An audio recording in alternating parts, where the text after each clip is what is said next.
The Blood Ravens chapter stands as one of the more enigmatic space marine brotherhoods within the Imperium of mankind. While many Imperial citizens, and even some scholars of the Adeptus Administratum, erroneously believe that the chapter's history began with the well-documented Tartarus campaign, the truth lies buried much deeper in Imperial records. The Blood Ravens' documented history stretches back considerably further, with confirmed operations dating to at least the 37th millennium, nearly 3,000 years before their campaigns on Tartarus. This misconception about the chapter's origins stems partly from the Blood Ravens' own unusual predicament. They are a chapter with extensive gaps in their historical records. Unlike most Space Marine chapters, who can trace their lineage directly to one of the first founding legions and their respective primarchs, the Blood Ravens' genetic heritage remains a mystery even to themselves. This unusual circumstance has led to the chapter's near-obsessive pursuit of knowledge, particularly regarding their own past. The earliest substantiated records of Blood Ravens' operations date to the Hellion Sector campaigns in the mid-37th millennium. During this period, the chapter deployed 3 full companies to quell a series of uprisings across multiple systems. Historical documentation from this campaign describes the Blood Ravens' distinctive crimson and bone-colored power armor, as well as their already well-established reputation for fielding an unusually high number of battle psykers. Imperial Guard regiments who fought alongside them noted the chapter's methodical approach to warfare and their habit of collecting artifacts and data from the worlds they fought upon. Even earlier fragmentary references exist in the archives of the Inquisition's Ordo Malleus, suggesting possible Blood Ravens' involvement in suppressing a minor demonic incursion in the Segmentum Obscurus around 361 M36. However, these records remain contested by some Imperial historians due to inconsistencies in unit designations and tactical descriptions. The chapter's fortress monastery, known as the Keep on Orlia, served as their primary base of operations until its destruction. Located on the now-lost planet Orlia in the Orlia subsector of the Coriolanese sector, this imposing structure housed the chapter's most sacred relics and extensive librarium. The Keep's architecture reflected the Blood Ravens' reverence for knowledge, featuring massive data vaults and scriptorium chambers, alongside the expected training facilities and armories common to all Space Marine fortress monasteries. What sets the Blood Ravens apart from many of their fellow chapters is their unusually high proportion of battle brothers manifesting psychic abilities. While all Space Marine chapters maintain librarians, warrior psykers who harness the powers of the warp in battle, the Blood Ravens have historically fielded significantly more than the norm. This abundance of psychic talent has shaped their combat doctrine and chapter culture profoundly over the millennia. The most significant figure in early Blood Ravens history is undoubtedly Azariah Vidia, correctly recognized as the first chief librarian of the chapter, not merely a librarian as some erroneous accounts suggest.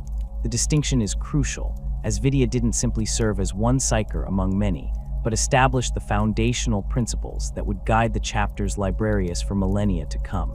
His influence on Blood Ravens' doctrine cannot be overstated. Azariah Vidia's legacy extends far beyond his role as chief librarian. Historical texts describe him as a psyker of exceptional power who possessed an insatiable thirst for knowledge. Under his guidance, the Blood Ravens established their tradition of maintaining extensive records and collecting artifacts from their campaigns. The chapter's battle cry, "Knowledge is power, guard it well," is attributed directly to Vidia, reflecting his philosophy that information was as valuable a weapon as bolter or chainsword. The Omnis Arcanum, the chapter's most sacred repository of knowledge, was established under Vidia's direction. This vast collection of tomes, data crystals, and artifacts contains millennia of accumulated wisdom, tactical analyses, and historical records. Access to different sections of the Omnis Arcanum is strictly regulated according to rank and need, with the deepest vaults accessible only to the chapter master and chief librarian. Vidia also codified the Blood Ravens' distinctive approach to warfare, emphasizing adaptability, intelligence gathering, and the tactical application of psychic abilities. His treatise, The Paths of the Raven, preserved in fragmentary form within the Omnis Arcanum, outlines principles of engagement that continue to influence chapter doctrine in the 41st millennium. The text emphasizes the importance of understanding enemy patterns and exploiting weaknesses rather than relying solely on brute force, an approach that has served the blood ravens well across countless battlefields. Archaeological evidence recovered from Orlaia before its loss suggests that the keep was constructed in the late 36th or early 37th millennium, lending credence to the timeline of the chapter's founding. The architecture incorporated elements reminiscent of Terra's ancient scholarly institutions, with vast circular chambers designed for the storage and study of knowledge. Defensive systems were integrated seamlessly into this scholarly design, creating a fortress that was both an impregnable stronghold and a center of learning. The Blood Raven's heraldry, a raven with a drop of blood between its wings, appears consistently throughout their documented history. Chapter traditions hold that the raven symbolizes knowledge and foresight, while the blood drop represents both sacrifice and the gene seed that binds battle brothers together. This iconography appears on armor dating back to their earliest confirmed campaigns, suggesting the symbol was adopted at or very near the chapter's founding. One of the most persistent mysteries surrounding the Blood Ravens is the identity of their primarch. Unlike chapters such as the Ultramarines or Imperial Fists, who can trace their lineage directly to Robout Guilliman or Rogel Dorn respectively, the Blood Ravens possess no records indicating which of the Emperor's sons provided their gene seed. This absence has fueled centuries of speculation, both within the chapter and among Imperial scholars. Several theories regarding the Blood Raven's genetic heritage have emerged over the millennia. Some point to their high incidence of psychic manifestation as evidence of descent from the Thousand Sons, though this remains highly controversial given that legions fall to chaos. Others suggest potential links to the Blood Angels, citing nominal similarities and certain shared genetic markers, though significant physiological differences make this unlikely. A minority view proposes that the Blood Ravens might be descended from one of the lost primarchs, whose entire histories were expunged from Imperial records. The chapter's own investigations into their origins have been thorough but largely inconclusive.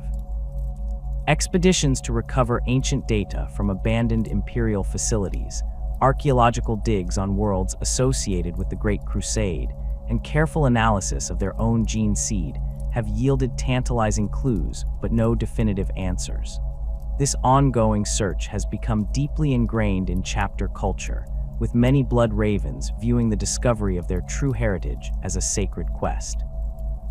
Throughout the 37th and 38th millennia, the Blood Ravens participated in numerous Imperial campaigns across multiple sectors. Records from this period describe their deployment against Orc in the Segmentum Tempestus, the suppression of heretical uprisings in the Gothic sector, and defense against Eldar raids along the eastern fringe.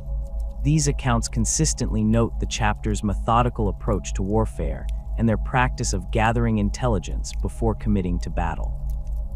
The Proxima Rebellion of 723 M38 represents one of the better documented early Blood Ravens campaigns. When the planetary governor of Proxima Centauri, IV, declared independence from the Imperium, the Blood Ravens deployed their 3rd and 5th companies to restore Imperial rule. Rather than launching a direct assault on the governor's fortress, chapter records describe how their librarians psychically mapped the rebel defenses, while scout squads identified critical vulnerabilities. The subsequent precision strike neutralized the rebellion's leadership with minimal civilian casualties, exemplifying the chapter's preference for surgical operations over overwhelming force when circumstances permit. During the 39th millennium, the Blood Ravens faced one of their greatest challenges when a splinter fleet of Hive Fleet Behemoth threatened the Aurelian subsector. The chapter committed 6 full companies to the defense, fighting a series of brutal engagements across multiple systems. Their fortress monastery on Orlaia served as the command center for Imperial forces throughout the campaign. Though they ultimately succeeded in breaking the Tyranid advance, the victory came at tremendous cost, with nearly 200 battle brothers falling in combat. The aftermath of this campaign saw several significant developments in chapter organization. Recognizing the need to adapt to the Tyranid threat, the Blood Ravens revised certain tactical doctrines and incorporated new weapon systems specifically designed to counter the Xenos' biology.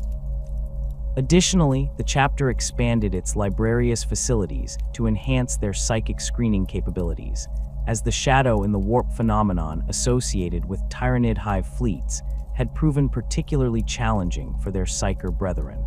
Throughout these early centuries, the Blood Ravens demonstrated a particular talent for adapting to diverse enemy threats. Unlike some chapters that developed highly specialized approaches to warfare, the Blood Ravens cultivated flexibility and tactical innovation. This adaptability would serve them well in the millennia to come, as they faced the full spectrum of threats confronting the Imperium, from conventional rebellions to demonic incursions, from orc hordes to Tyranid swarms. The Blood Ravens' emphasis on knowledge gathering extended beyond military applications. Chapter archives contain extensive xenobiological studies, astronomical observations, and anthropological records collected during their campaigns.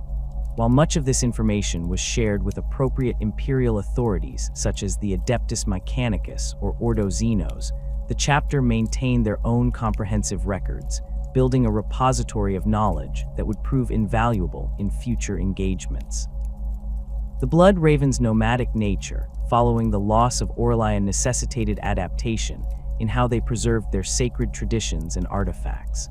While many chapters maintain a single fortress monastery anchored to their homeworld, the Blood Ravens were forced to distribute their command structure and reliquary across their fleet. Chief among these vessels is the battle barge Omnis Arcanum, a name that honors their repository of knowledge but should not be confused with the collection itself. The vessel serves as the chapter's mobile headquarters, housing the chapter master, senior officers, and the most precious artifacts recovered throughout their history. It is worth noting that prior to the loss of Orlaia, the Blood Ravens maintained a proper fortress monastery called the Sanctum. This massive structure, built into the mountains of Orlaia's northern continent, combined defensive capabilities with extensive archival chambers. The Sanctum featured concentric rings of fortifications surrounding a central spire that housed the chapter's most sacred relics and texts. Ancient accounts describe vast underground vaults containing stasis-sealed chambers where particularly dangerous artifacts were stored, protected by both physical barriers and psychic wards maintained by the chapter's librarians. The architecture of the Sanctum reflected the dual nature of the Blood Ravens as both warriors and scholars. Training grounds and armories occupied the outer rings, while the inner sections housed scriptoria, meditation chambers, and data vaults.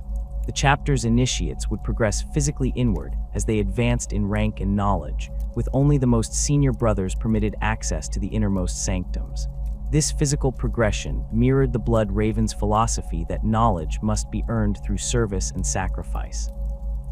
When Orlaia was lost to the warp, the Blood Ravens managed to evacuate many of their most precious artifacts and texts, though countless irreplaceable items were lost. This catastrophic event deepened the chapter's obsession with preserving knowledge, as they had experienced firsthand how quickly millennia of accumulated wisdom could vanish. The battle barge Omnis Arcanum became the repository for these salvaged treasures, its interior reconfigured to accommodate secure storage vaults and study chambers. The Blood Ravens' command structure follows the organizational guidelines of the Codex Astartes in broad strokes, though with several notable adaptations reflecting their unique culture.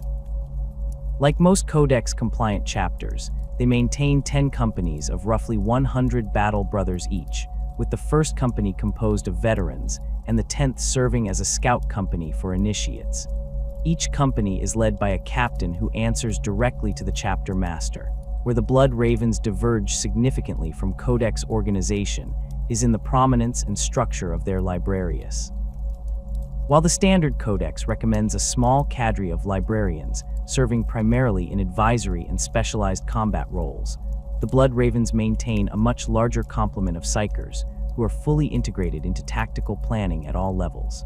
This adaptation reflects both their unusually high rate of psychic manifestation and their philosophical emphasis on knowledge as a weapon. The Blood Raven's Librarius is organized into several tiers of expertise and specialization.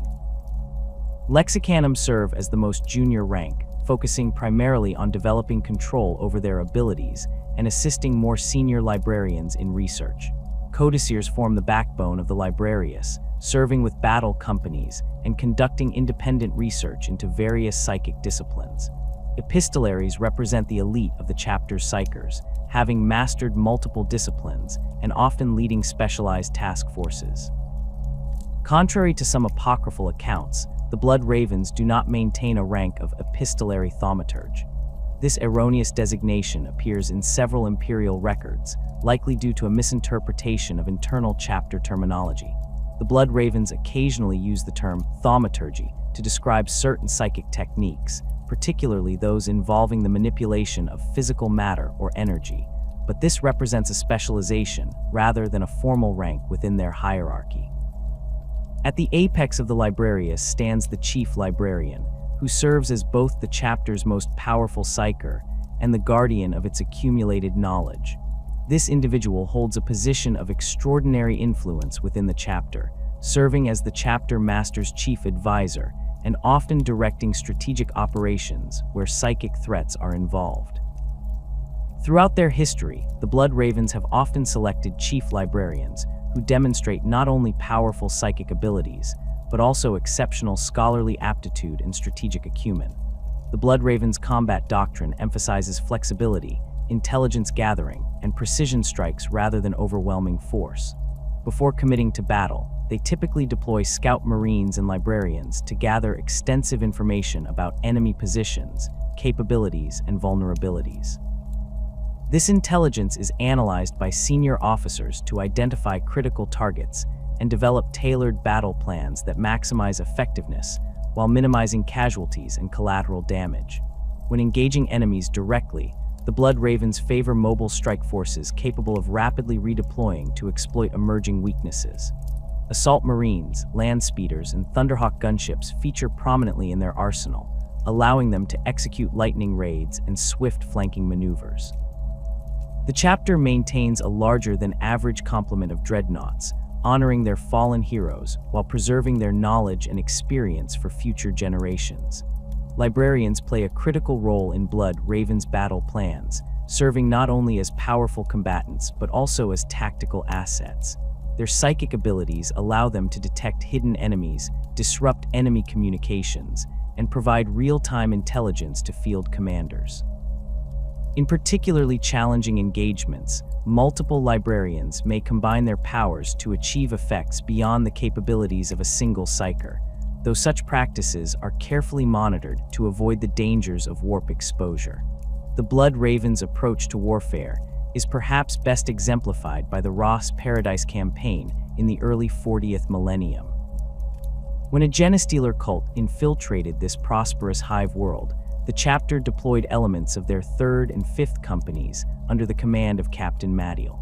Rather than purging entire hive blocks, as some more zealous chapters might have done, the Blood Ravens used their librarians to psychically scan population centers, identifying infected individuals with surgical precision. Once the cult's leadership structure was mapped, the Blood Ravens executed simultaneous strikes against key nodes, decapitating the cult's command while minimizing civilian casualties. Scout squads equipped with specialized Auspex devices tracked fleeing cult members, ensuring that no seed of corruption remained to threaten the planet in the future. Imperial authorities later cited this operation as a model of efficient Xenos purging, preserving the planet's productive capacity while thoroughly eliminating the threat. The chapter's recruitment practices have necessarily evolved since the loss of Orlia. Historically, they drew aspirants primarily from Orlia and neighboring worlds in the subsector, selecting children who demonstrated both physical potential and intellectual aptitude. Trials for potential recruits emphasized problem-solving and adaptability, alongside the expected tests of strength and courage, reflecting the chapter's values. In the aftermath of Orlia's loss, the Blood Ravens established a rotating recruitment pattern, drawing candidates from various worlds across the subsectors where they operate. This approach has introduced greater genetic diversity into their ranks while allowing them to select from a wider pool of potential aspirants. Some within the chapter argue that this diversity has strengthened them, bringing fresh perspectives and talents that might have been missed under their previous, more localized recruitment system. The training of Bloodraven's neophytes differs somewhat from standard codex practices. While all Space Marine aspirants undergo extensive physical conditioning and combat training, Bloodraven's initiates also receive instruction in scholarly disciplines from the earliest stages of their transformation. Even as their bodies are reshaped by implanted gene seed organs, their minds are challenged with tactical problems, historical studies, and basic scientific principles. This intellectual training serves multiple purposes. It identifies those with potential psychic abilities who might eventually join the Librarius, instills the chapter's reverence for knowledge from the outset, and develops the analytical thinking necessary for their approach to warfare. By the time a neophyte takes his place as a full battle brother, he is expected to be not merely a warrior, but also a scholar in his own right, capable of operating independently when circumstances demand it. The Bloodraven's gene seed has been subject to extensive study both within the chapter and by the Adeptus Mechanicus during mandatory tithes. These examinations have revealed several minor mutations that distinguish their genetic material from that of other chapters. Most notably, Bloodravens display an unusually high rate of psychic potential, with approximately 1 in 30 battle brothers manifesting abilities strong enough to warrant Librarius training, a rate significantly higher than the Imperium-wide average for Astartes. Other observed deviations include slightly enhanced neurological activity in the cerebrum and an unusual resistance to certain types of warp influence. These mutations are considered stable and non-threatening by Mechanicus genitors, though they have provided no definitive evidence regarding the chapter's genetic lineage. Some speculate that these characteristics might represent deliberate modifications rather than random mutations, potentially offering clues to their origins if properly interpreted. The Bloodravens maintain several distinct traditions that set them apart from other chapters. Perhaps most distinctive is their practice of knowledge tithing, wherein each battle brother is expected to contribute new information to the chapter's archives after every campaign. These contributions might include tactical observations, xenobiological data, historical records recovered from ancient sites, or technical specifications of enemy weapons. This constant accumulation of knowledge ensures that the chapter's understanding of potential threats continues to expand with each engagement. Another significant tradition is the rite of memory, performed when a battle brother falls in combat. Rather than simply honoring the fallen warrior's prowess, the Bloodravens gather to share specific memories and knowledge that the deceased had accumulated. This practice serves both to preserve valuable information that might otherwise be lost and to reinforce the chapter's belief that a Space Marine's true legacy lies in the wisdom he shares rather than merely the enemies he slays. The Bloodravens also maintain an unusual tradition regarding recovered artifacts. While many chapters collect war trophies, the Bloodravens approach this practice with scholarly rigor. Each item recovered from the battlefield is carefully documented, studied, and classified according to its historical significance, technological properties, and potential utility. This has led to the accumulation of an extensive collection of weapons, armor, and devices drawn from across the Imperium and beyond, each meticulously cataloged and stored. This practice has occasionally generated friction with other Imperial organizations, particularly the Adeptus Mechanicus, who view certain technological artifacts as falling under their exclusive jurisdiction. The Bloodravens maintain that their collection serves the Emperor's will by preserving knowledge that might otherwise be lost, though they are careful to respect clear boundaries regarding particularly sensitive items such as AI technologies or major archaeotech discoveries. The archives of the Omnis Arcanum contain meticulous records of the Bloodravens' campaigns throughout the millennia, though even these sacred texts are not without errors and omissions. Recent archaeological expeditions and recovered data slates have necessitated several significant revisions to the chapter's operational history, particularly regarding the chronology and nature of their engagements in the Aurelian subsector. One of the most persistent misconceptions concerns the tyrannid presence encountered by the Blood Ravens in the Aurelian subsector. Contrary to widespread reports, these Xenos forces were not elements of Hive Fleet Leviathan, as initially classified in preliminary field assessments.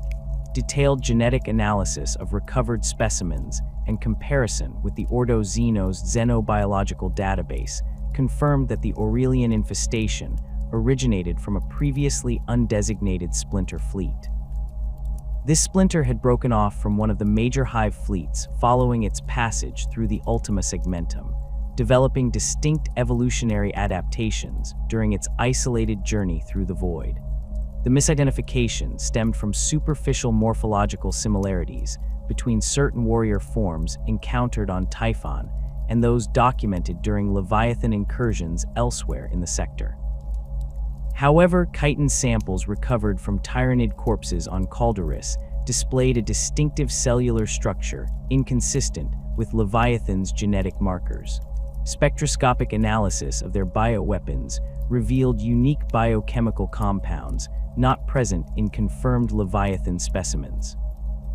This distinction is crucial not merely for taxonomic accuracy, but for strategic assessment. Splinter fleets often develop specialized adaptations and behavioral patterns divergent from their parent hives.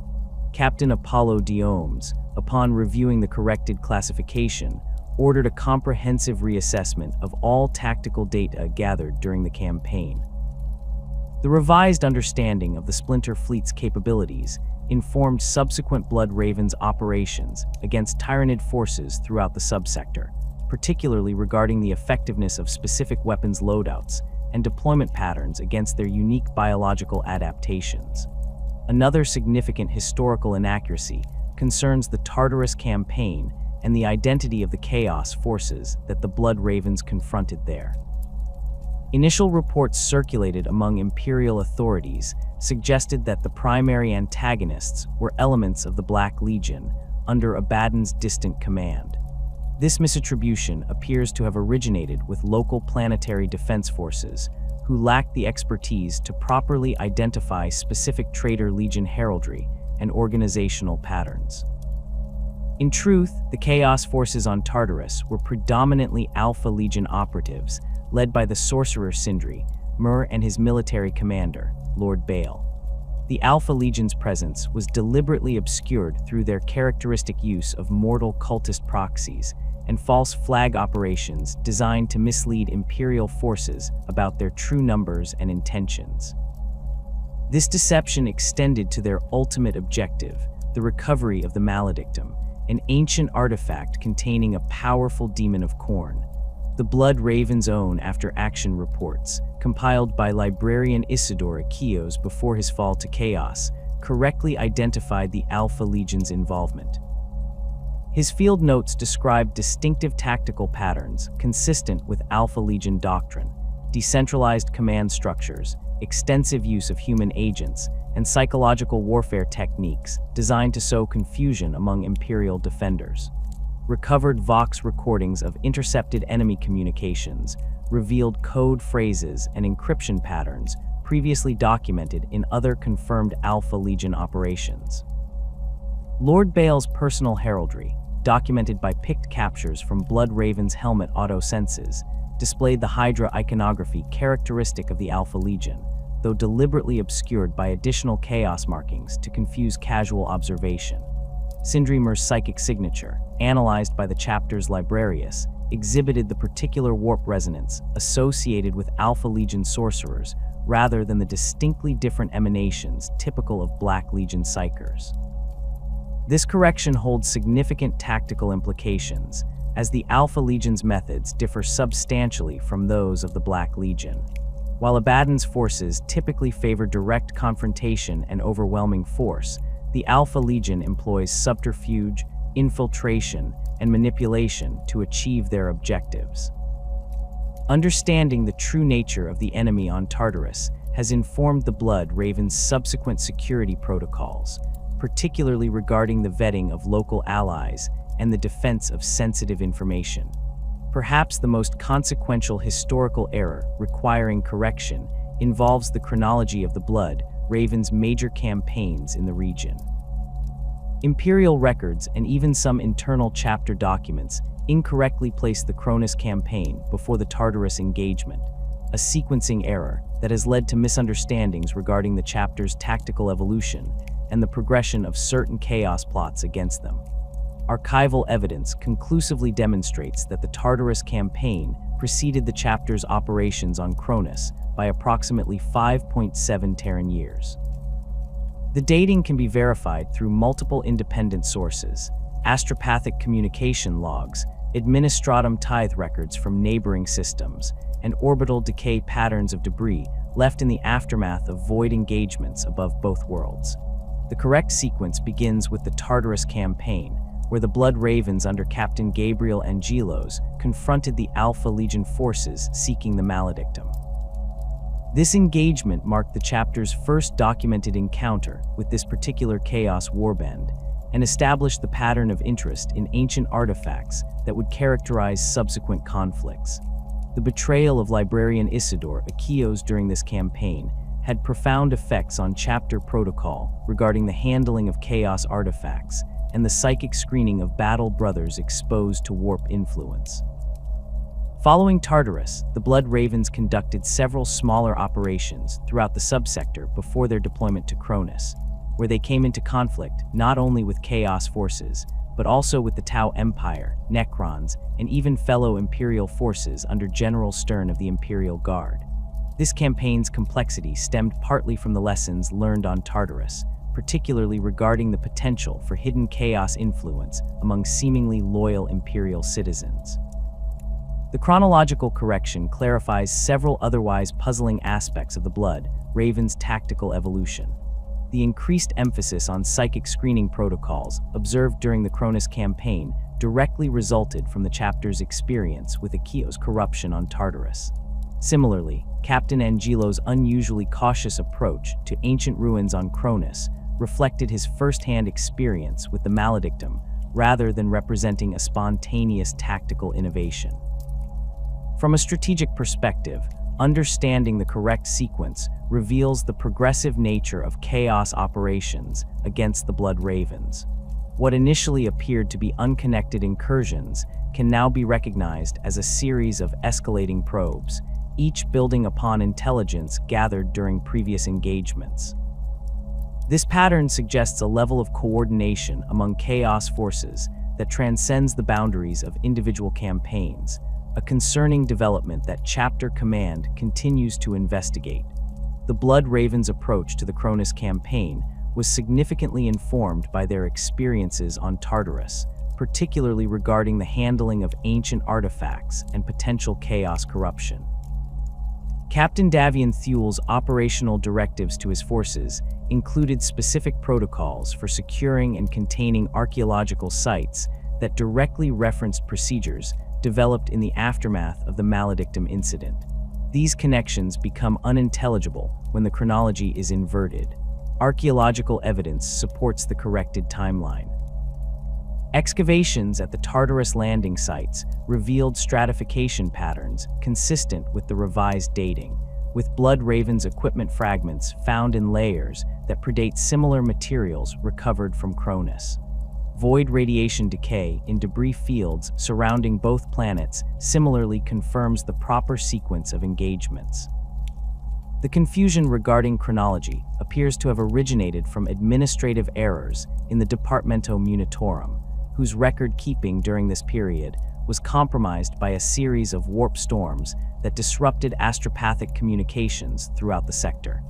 These disruptions resulted in campaign reports being filed out of sequence, with later clarifications lost amid the bureaucratic machinery of the Imperium. The Blood Raven's own records suffered from data corruption following damage to several key archive servers during a boarding action against their fleet between the two campaigns. Chapter Master Azariah Kairas, whose own rise to leadership occurred during this period, contributed to the confusion through his selective editing of chapter records, an action later revealed to be part of his long-term corruption by chaos influences. By obscuring the true sequence of events, Kyra's made it more difficult for other chapter officers to recognize patterns that might have revealed his treachery earlier. The implications of these historical corrections extend beyond mere academic interest. They fundamentally alter our understanding of the Blood Raven's strategic situation during a critical period in their history. The chapter's conflicts with various xeno-species and chaos forces throughout the Aurelian subsector represent not a series of disconnected engagements, but a coherent progression, with each campaign building upon the last in a complex web of cause and effect. For the Blood Ravens themselves, these corrections have prompted a reevaluation of their tactical doctrine. The chapter's librarius has undertaken a comprehensive review of all battle records from this period, seeking to identify other potential misconceptions that might compromise their operational effectiveness. This process has already yielded several tactical insights regarding Tyrannid adaptation patterns and Alpha Legion infiltration methods that have been incorporated into current training protocols. Captain Apollo Diomes ordered the establishment of a dedicated archival team to verify the accuracy of all chapter records predating the Aurelian Crusades.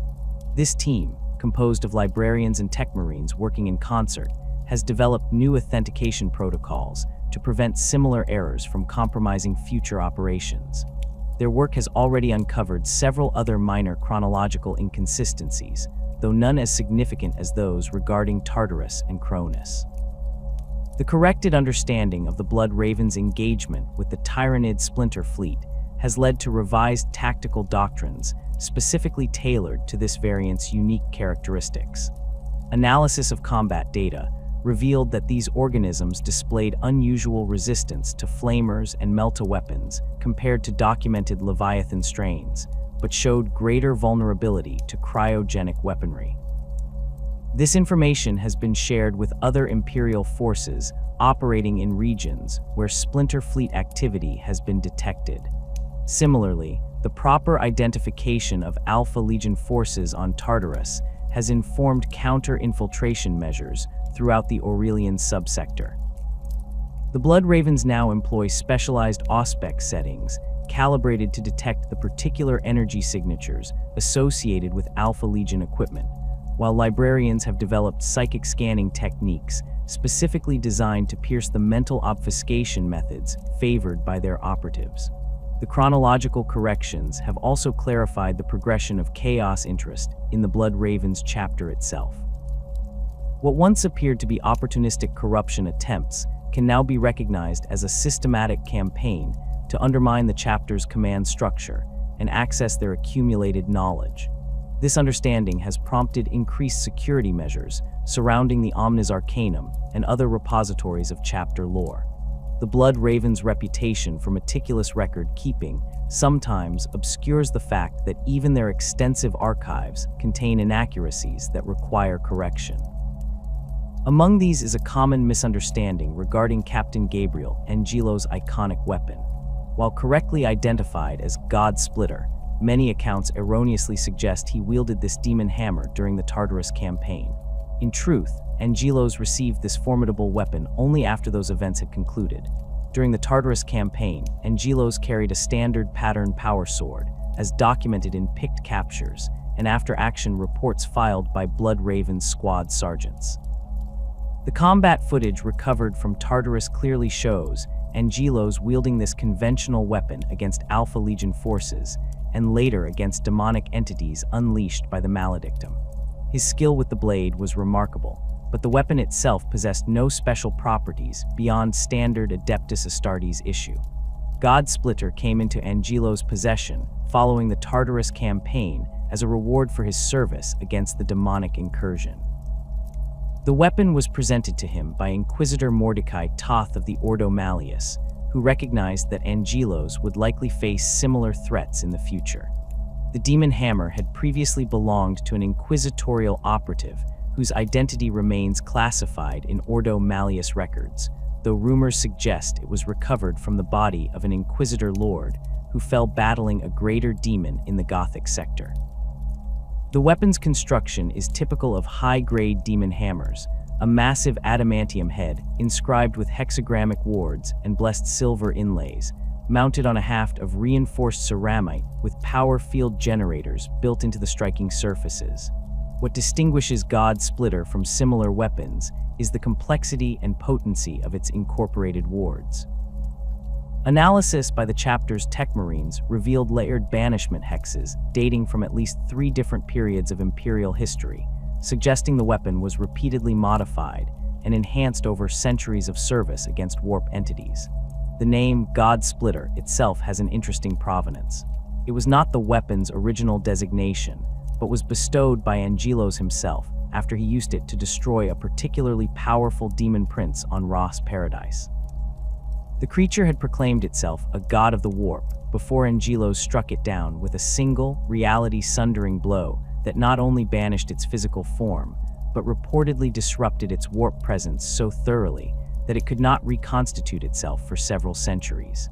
The name commemorates this victory and serves as a reminder that even the mightiest servants of chaos can fall to a determined defender of humanity. Angelos first wielded God Splitter in battle during the pacification of the Hadrian Rebellion, approximately 7 months after the conclusion of the Tartarus campaign. Planetary Defense Force veterans who witnessed the engagement described how the captain used the weapon to devastating effect against the rebel leadership, many of whom had undergone physical mutations suggesting chaos influence. The hammer's disruptive energy field proved particularly effective against warp-strengthened flesh, reducing corrupted commanders to purified ash with each strike.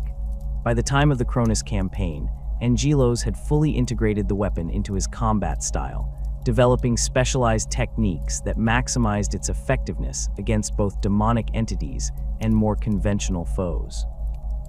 Surviving footage from the Cronus engagement shows how he combined sweeping strikes to clear infantry with precisely targeted blows against hardened targets, using the hammer's considerable mass as a counterbalance during complex maneuvers that would be impossible for a warrior without Astartes augmentation. God Splitter has become inextricably linked with Angelos' identity in Imperial propaganda, appearing in numerous devotional artworks and recruitment materials.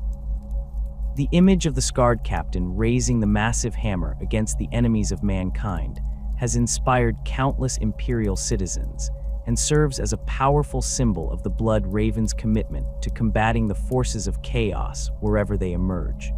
Another significant historical inaccuracy concerns the relationship between Jonah Orion and Azariah Vidya. Popular accounts often describe Orion as having been directly mentored by Vidya, suggesting a personal connection between these two powerful psykers. This claim appears in several quasi-historical texts, including Heroes of the Aurelian Crusades by Remembrancer Kellys and The Raven's Path by scholar Captain Tantheus.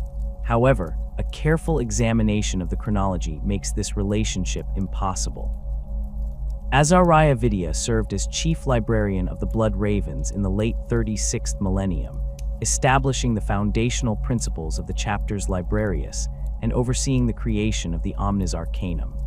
His death is recorded in chapter annals as occurring in 894 M36 following psychic injuries sustained while battling a major warp incursion in the Vorga system. In contrast, Jonah Orion was born on Cyrene in the late 40th millennium, nearly 4,000 years after Vidya's death.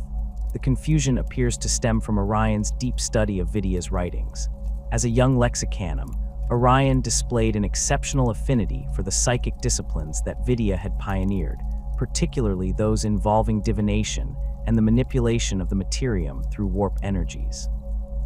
Recognizing this talent, his instructors granted him access to preserved transcripts of Vidya's teachings, a rare privilege for one of his junior rank.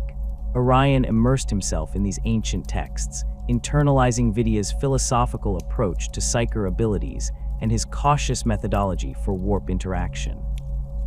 Over decades of service, Orion refined his understanding of Vidya's techniques, often spending his limited rest periods in meditation upon particularly obscure passages from the first chief librarian's journals. This dedicated study created a form of intellectual lineage between the two psykers, with Orion serving as the foremost modern interpreter of Vidya's more complex theories. Senior members of the Librarius noted that Orion's psychic manifestations sometimes echoed patterns described in accounts of Vidya's own abilities, suggesting that his deep study had allowed him to recreate techniques that had been largely forgotten in the intervening millennia. This intellectual connection was formalized when Orion was appointed keeper of the Vidian tomes, a position within the Librarius responsible for preserving and interpreting the collected writings of Azariah Vidya. In this capacity, he supervised the restoration of several damaged manuscripts and corrected transcription errors that had crept into copies made over the centuries. His commentaries on Vidya's more esoteric works became standard references for Bloodraven's librarians, studied alongside the original texts. The misconception that Orion was directly mentored by Vidya likely originated from this close scholarly association. In the fluid oral traditions that supplement written records among the chapter's battle brothers, the precise nature of the relationship became distorted over time. What began as acknowledgement of Orion's expertise regarding Vidya's teachings gradually transformed into a claim of direct tutelage, particularly among newer initiates less familiar with the chapter's chronology. This error was inadvertently reinforced by Orion's own manner of speaking about Vidya. Those who served alongside him noted that he would often refer to insights from the ancient chief librarian with such immediacy and personal connection that it created the impression of direct knowledge. Vidya teaches us that the warp responds to certainty, he might say, or as the master would caution, divination without discipline invites deception. This present tense framing, common among scholarly devotees of any historical figure, contributed to the misunderstanding. The reality of their relationship, a posthumous intellectual apprenticeship spanning millennia, is in many ways more remarkable than the mistaken notion of direct mentorship. It demonstrates the Bloodraven's commitment to preserving and building upon their accumulated knowledge across thousands of years, allowing the wisdom of their greatest minds to guide subsequent generations long after their physical deaths. This continuity of knowledge represents one of the chapter's greatest strengths, enabling them to maintain consistent approaches to warp phenomena despite the inherent dangers of psychic practice. Orion's expertise in Vidian methodologies proved particularly valuable during the Aurelian Crusades. When confronted with complex warp manifestations or demonic entities, he could draw upon analytical frameworks developed millennia earlier, applying ancient wisdom to new threats. This intellectual heritage provided the Bloodravens with unique advantages when facing warp-based challenges, allowing them to comprehend phenomena that might have bewildered less knowledgeable psykers. The Bloodraven's emphasis on preserving and transmitting knowledge across generations extends beyond the relationship between Vidya and Orion. The chapter maintains several specialized positions dedicated to this purpose, including the keepers of the epistolaries, who preserve combat techniques, the chronographers, who maintain historical records, and the mnemonists, who specialize in the accurate oral transmission of information too sensitive to record in physical form. Together, these knowledge keepers ensure that the insights and experiences of each generation of battle brothers remain accessible to their successors. This system allowed Jonah Orion to benefit from Azariah Vidya's wisdom despite the vast temporal gulf separating them. Through careful study of preserved texts, analysis of psychic techniques recorded by intervening generations of librarians, and meditation upon the philosophical principles that guided Vidya's approach to the warp, Orion developed a profound understanding of his predecessor's methodologies. In some respects, this deep scholarly engagement provided a more comprehensive grasp of Vidya's teachings than might have been possible through direct mentorship, as Orion could study the entirety of the ancient chief librarian's work, rather than only those portions he might have been taught during a conventional apprenticeship. The distinction between direct mentorship and scholarly lineage holds important implications for understanding the transmission of knowledge within the Bloodravens chapter. Rather than relying solely on person-to-person instruction, which can be disrupted by the deaths of key individuals, they have developed robust systems for preserving information across millennia. This approach provides resilience against the loss of expertise that might otherwise occur during particularly costly campaigns or catastrophic events like the loss of Orlaia. The corruption of Chief Librarian Azariah Kairas represents one of the most grievous chapters in Bloodraven's history, though many accounts contain significant inaccuracies regarding both the nature and timeline of his fall. Perhaps the most pervasive misconception concerns Kairas's first exposure to chaos influence. Contrary to widespread belief, Kairas did not encounter the greater demon Ulcair during a mission to the Orlaia subsector. Rather, his corruption began when the planet Orlaia itself was dragged into the warp, trapping him within its crystalline core alongside the ancient demon. The distinction is crucial for understanding the progression of Kairas's corruption. Orlaia's transition into the warp occurred during a period when Kairas, then serving as a librarian under the tutelage of Moriah, was conducting psychic investigations into anomalous energy readings detected beneath the planet's surface. Their expedition discovered ancient ruins predating Imperial settlement, where they inadvertently disturbed wards containing Ulcair. The subsequent demonic manifestation coincided with massive warp storms that tore the entire planet from real space. Kairas and Moriah found themselves trapped within crystalline chambers deep in Orlaia's core, along with the partially manifested form of Ulcair. Cut off from all support and surrounded by the raw energies of the warp, they engaged in a desperate battle against the greater demon. Moriah sacrificed himself to weaken Ulcair, but not before passing his knowledge and position to his student. This left Kairas alone with the wounded but still dangerous entity for what would be centuries in real space, though time flowed differently in their warp-bound prison. During this prolonged exposure, Kairas did not immediately succumb to corruption as simplistic accounts suggest. Recovered fragments of his personal journals indicate that he initially maintained his psychic defenses, continuing to bind and weaken Ulcair while searching for a means of escape. However, the isolation and constant psychic assault gradually eroded his resistance. The demon employed subtle manipulations rather than direct temptation, planting seeds of doubt about the Emperor's protection and the chapter's abandonment of their librarian. By the time a warp anomaly provided Kairas an opportunity to escape, his corruption was well advanced though carefully concealed.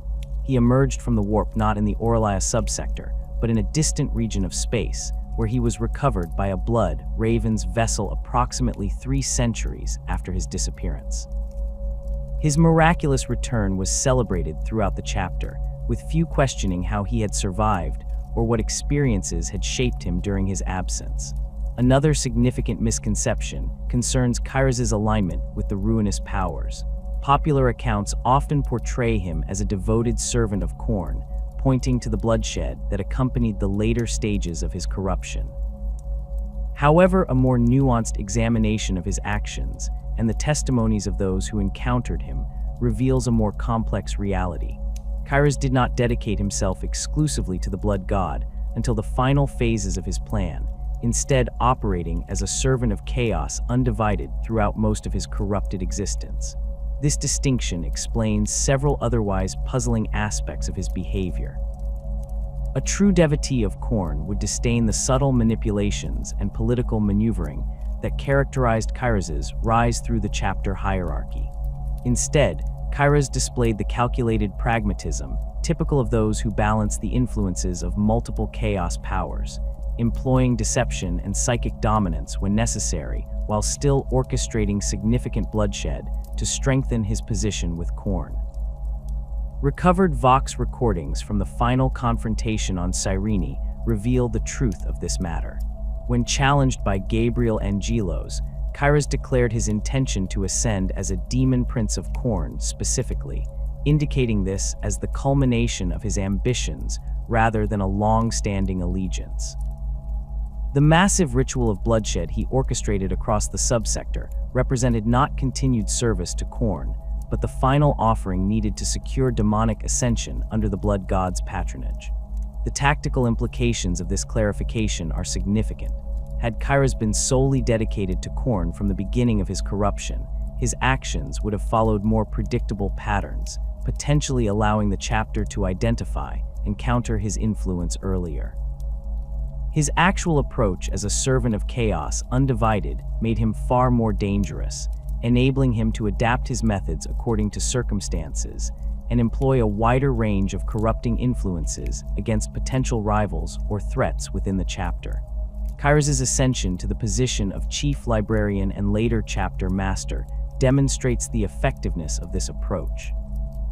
Rather than relying on brute force or obvious corruption, he cultivated a network of influences throughout the chapter, identifying battle brothers susceptible to manipulation and gradually placing them in positions of authority. Those who showed resistance to his influence often found themselves assigned to high-risk deployments from which they did not return, their deaths appearing as honorable sacrifices rather than convenient eliminations. The corruption of Apollo Diomes, captain of the Honor Guard, exemplifies Kyros's methods. Rather than attempting to corrupt Diomes through direct exposure to chaos, Kyros exploited the captain's rigid devotion to hierarchy and protocol. By presenting himself as the embodiment of chapter authority and framing any questioning of his decisions as borderline heresy, Kyros transformed Diomes' loyalty into a weapon against those who might expose the truth. This subtle manipulation proved far more effective than any attempt at direct corruption would have been against a warrior of Diomes' spiritual strength. Throughout this period, Kyros maintained the appearance of orthodox leadership, continuing to preside over chapter rituals and issue tactical directives that achieved legitimate victories against the enemies of the Imperium. This duality served multiple purposes. It maintained his cover while allowing him to eliminate potential rivals by sending them against genuine threats, and each victory strengthened the chapter's trust in his leadership while providing opportunities to recover artifacts that furthered his corrupt agenda. The extent of Kyros's psychic abilities played a crucial role in concealing his corruption. As one of the most powerful psykers in chapter history, he could shield his thoughts from other librarians and implant subtle compulsions in those who served under him. These abilities allowed him to maintain his facade even under circumstances that would have exposed a less capable traitor. When necessary, he could cloud the perceptions of those around him, making them perceive actions and orders as more reasonable or orthodox than they actually were. His position as chief librarian before becoming chapter master afforded him additional protection from discovery. In this role, he oversaw the training and assessment of all Blood Raven psykers, allowing him to identify and neutralize any who might have the potential to detect his corruption. Those librarians who showed exceptional talent for divination or the detection of chaos influence were either brought under his direct mentorship, where they could be carefully monitored and potentially corrupted, or assigned to distant deployments where they posed no immediate threat to his plans. The revision of chapter records under Kyros's direction represents another aspect of his long-term strategy. By selectively editing historical accounts and restricting access to certain archives, he gradually obscured connections that might have revealed patterns of corruption. This manipulation extended to the chapter's understanding of its own origins, as Kyros recognized that uncertainty about their primogenitor created a vulnerability he could exploit.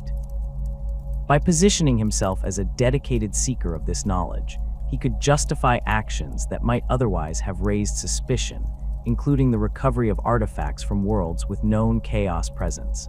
Kyros's corruption manifested physically only in its advanced stages, another factor that helped conceal his true nature. Unlike many who fall to chaos and quickly develop obvious mutations, he maintained a largely unchanged appearance until near the end of his rule. This restraint, likely a deliberate choice rather than happenstance, allowed him to continue direct interactions with Imperial authorities and other Space Marine chapters without arousing immediate suspicion. Only those with significant psychic sensitivity might detect subtle wrongness in his aura, and such individuals rarely had sufficient authority to challenge a chapter master. The full extent of damage inflicted on the Blood Ravens during Kyros's leadership remains difficult to quantify. Beyond the direct casualties of the Aurelian Crusades, his influence corrupted numerous battle brothers and distorted chapter traditions in ways that continue to reverberate.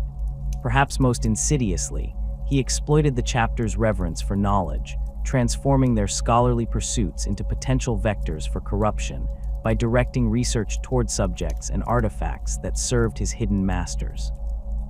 When Gabriel Angelos and his loyalist forces finally confronted Kyras on Cyrene, the corrupted chapter master had nearly completed his transformation.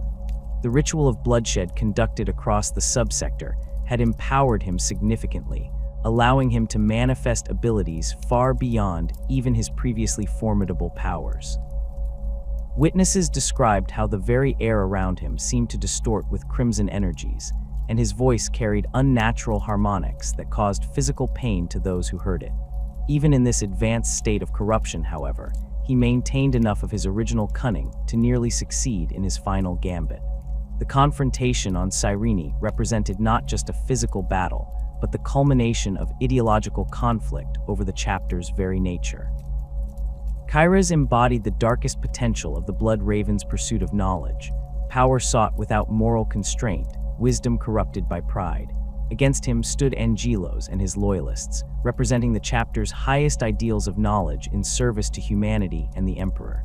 This philosophical dimension elevated the conflict beyond a simple clash of forces, making it a decisive moment in defining what the Blood Ravens would become in its aftermath. Kyras' defeat and the subsequent reorganization of chapter command under Gabriel Angelos marked the beginning of a painful period of reflection and reform. The new chapter master instituted rigorous psychic screening protocols for all ranking officers and expanded access to previously restricted historical records, believing that transparency would help prevent similar corruption in the future. These measures, while necessary, revealed the extent of Kyras' manipulation and forced many battle brothers to confront uncomfortable questions about their own unwitting complicity in his schemes. The legacy of Kyras' corruption continues to influence Blood Raven's operations in the present era. The chapter approaches the collection and study of artifacts with greater caution, implementing multiple layers of psychic warding and inspection before new items are incorporated into their repositories. Librarians undergo more frequent assessment for signs of corruption, and a system of peer review ensures that no single individual can exert unquestioned control over psychic activities. These safeguards, while sometimes reducing operational efficiency, reflect hard-learned lessons about the dangers that can arise from within. The Blood Raven's traditions and cultural practices reflect their unique position within the Adeptus Astartes, shaped by both their mysterious origins and their tumultuous history. A fundamental correction to common misconceptions about the chapter involves their recruitment practices. Many imperial records erroneously list Cyrene as an active recruitment world throughout the chapter's history, but this is demonstrably false. Cyrene was destroyed during the events preceding the Tartarus campaign when Gabriel Angelos called down exterminatus upon his homeworld after discovering widespread chaos corruption among its population.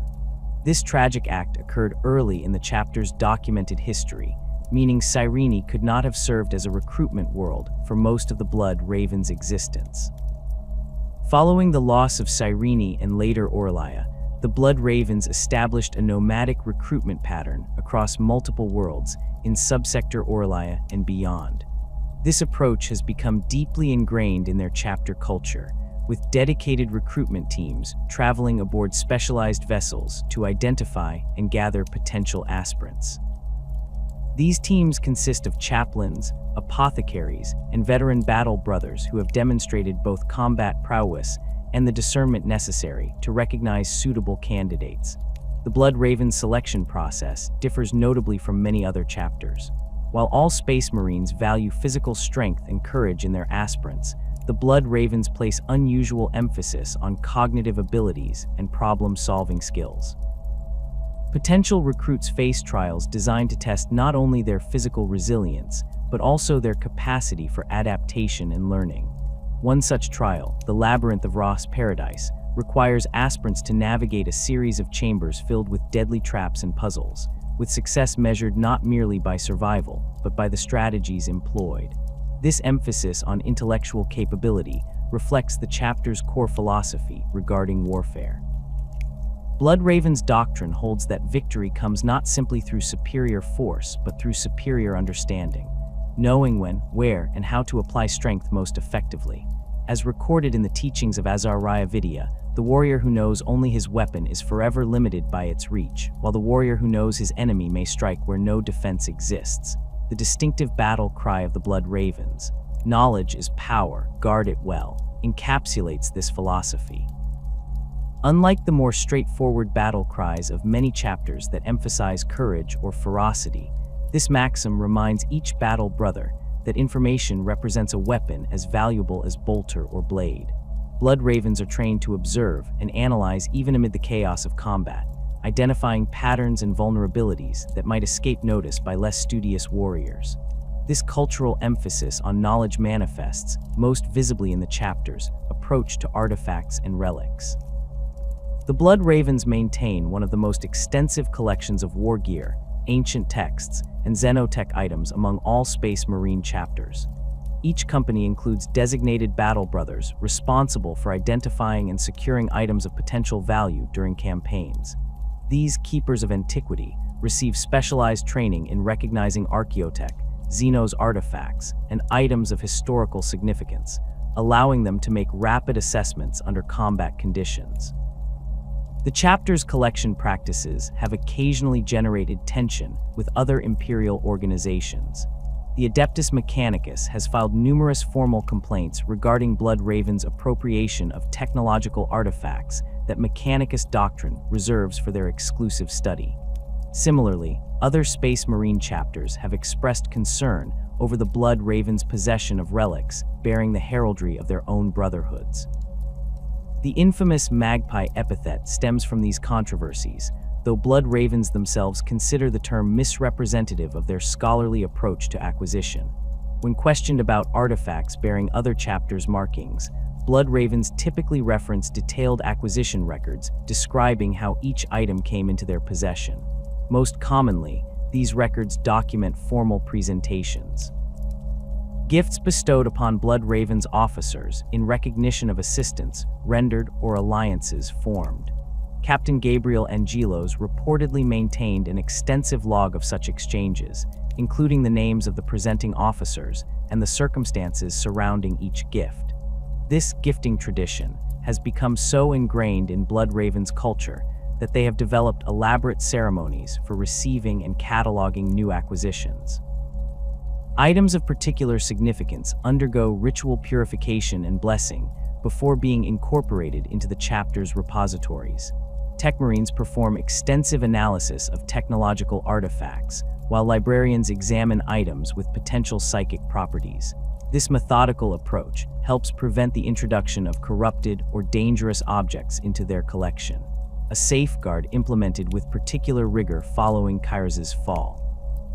The chapter's heraldry reflects their dual nature as warriors and scholars. The raven symbol represents wisdom and foresight in many human cultures, while the blood drop acknowledges both their nature as Space Marines and the sacrifices required in the Emperor's service. Individual blood ravens often incorporate subtle variations into their personal heraldry to commemorate significant achievements or campaigns. These modifications remain within strict parameters established by the chapter's chaplains, ensuring unit cohesion while allowing for personal expression. Blood Raven's armor typically features numerous purity seals and scriptural passages, more so than many other chapters. These inscriptions often contain fragments of ancient texts recovered during campaigns or excerpts from the writings of revered chapter heroes. The practice serves both devotional and practical purposes, reinforcing each battle brother's connection to chapter traditions while providing spiritual protection against warp influences. Following the Kairos Heresy, these protective markings were expanded and reinforced across all chapter equipment. The Blood Ravens maintain several distinctive combat traditions that set them apart from more codex-adherent chapters. Among these is the Wisdom of the Ancients protocol, wherein dreadnoughts are regularly awakened outside of combat situations to share their knowledge with younger battle brothers.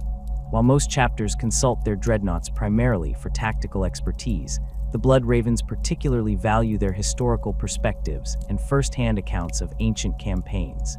This practice helps maintain continuity of knowledge despite the loss of written records during catastrophes like the fall of Orlaia.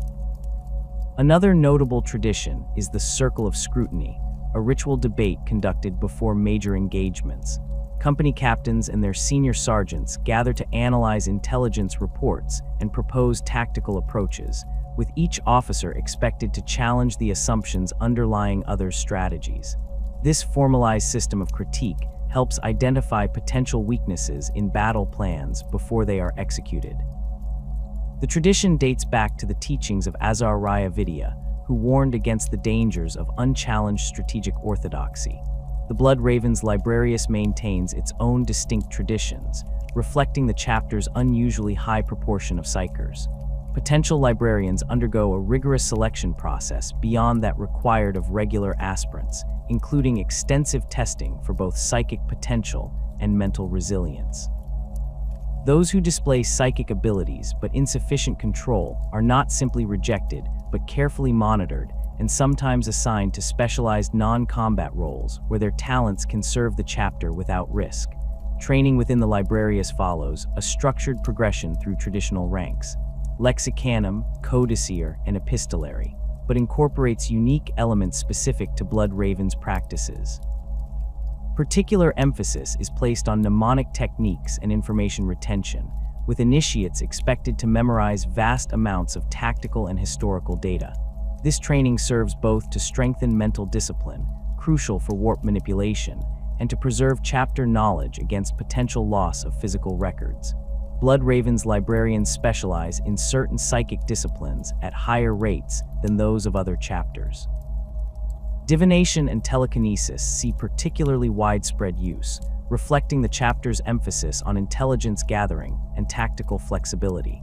Notably, the Blood Ravens maintain an unusually comprehensive catalog of anti-demonic wards and banishment techniques, accumulated through millennia of encounters with warp entities.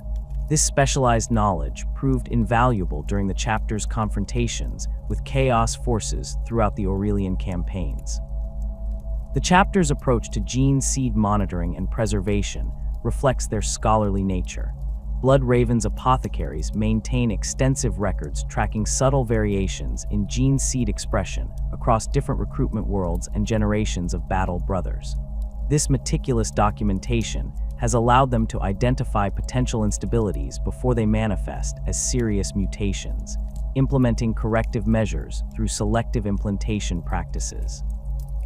Their gene seed archives contain samples dating back centuries, preserved in stasis fields aboard multiple vessels to guard against catastrophic loss.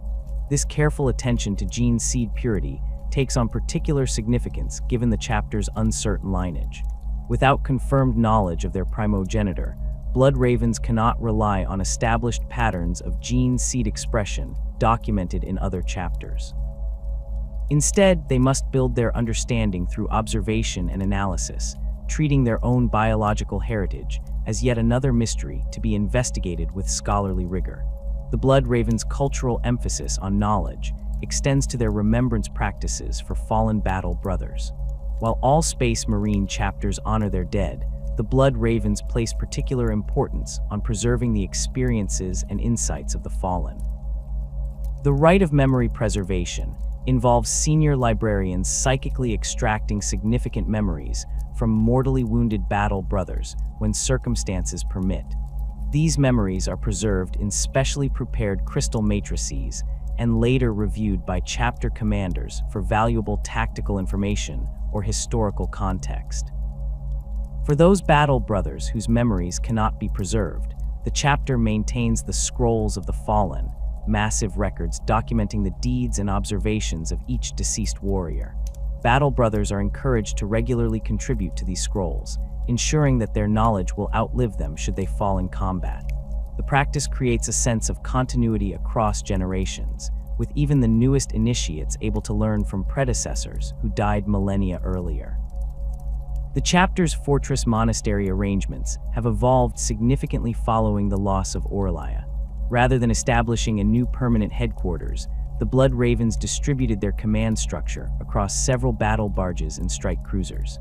This fleet-based approach offers strategic flexibility and protection against catastrophic losses similar to those suffered when Aurelia was lost to the warp.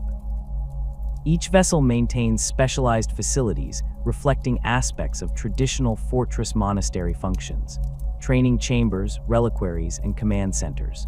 The battle barge Omnis Arcanum serves as the chapter's primary repository of knowledge, housing the most comprehensive collection of texts and artifacts. Its central chambers contain environmentally controlled vaults where ancient manuscripts and data crystals are preserved against degradation. Access to different sections is strictly regulated according to rank and purpose, with the most sensitive materials restricted to senior librarians and the chapter command. Following the reforms implemented by Gabriel Angelos after Kairos' defeat, the chapter's organizational structure was modified to prevent similar corruption from taking root again. Authority was deliberately distributed among several senior officers rather than concentrated in a single individual. The positions of chapter master and chief librarian, previously combined under Kairos, were permanently separated, with each serving as a check against potential excesses by the other. Additionally, company chaplains received expanded authority to monitor command decisions for signs of corruption or deviation from chapter traditions. These reforms reflect a painful lesson learned through the Kairos Heresy, that the Blood Ravens' pursuit of knowledge, while fundamental to their identity, carries inherent risks. The chapter now approaches new discoveries with a balance of scholarly enthusiasm and cautious scrutiny, particularly regarding artifacts of unknown provenance or texts dealing with warp phenomena. This measured approach represents not an abandonment of their knowledge-seeking traditions, but a more mature understanding of the responsibilities such pursuits entail. As the Blood Ravens continue their service in the 42nd millennium, they stand as a chapter transformed by adversity, yet committed to their foundational principles. Under Gabriel Angelos' leadership, they have recommitted themselves to the Emperor's service while maintaining their distinctive approach to warfare and knowledge. The chapter's uncertain origins, once a source of insecurity, have become integrated into their identity, a mystery to be embraced rather than a flaw to be hidden. In the grim darkness of the far future, the Blood Ravens continue their dual quest for knowledge and victory, their crimson armor a familiar sight across battlefields throughout Segmentum Ultima and beyond. Their chapter cry, "Knowledge is power, guard it well," echoes across war-torn worlds as a reminder that in an age of darkness, understanding remains the most precious resource of all, and one worth fighting to preserve.